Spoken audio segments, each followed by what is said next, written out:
Train യാത്രക്കാർക്ക് one stop solution rail Madad ആരംഭിച്ച് Indian railway. ഇനി മുതൽ വിവിധ ആവശ്യങ്ങൾക്കായി വ്യത്യസ്ത ഹെൽപ്പ് ലൈൻ നമ്പറുകൾ ഉപയോഗിക്കേണ്ടതില്ല. ഉപഭോക്തൃ പരാതി അന്വേഷണം, നിർദ്ദേശം, സഹായം എന്നിവയ്ക്കുള്ള ഒരു ഏകീകൃത പരിഹാരമാണിത്.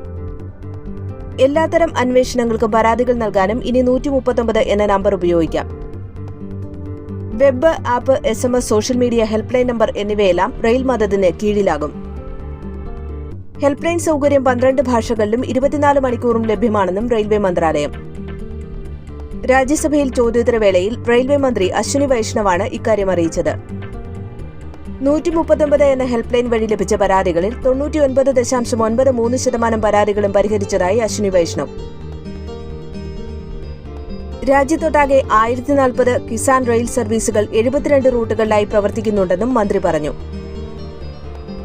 ഏകദേശം 3.38 ലക്ഷം ടൺ ചരക്കാണ് കിസാൻ റെയിൽ സർവീസുകൾ വഴി റെയിൽവേ എത്തിക്കുന്നത്.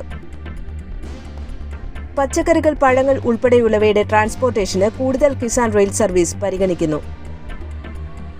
റെയിൽവേ 45,881 കിലോമീറ്റർ വൈദ്യുതീകരണം പൂർത്തിയാക്കിയതായും മന്ത്രി രാജ്യസഭയിൽ അറിയിച്ചു.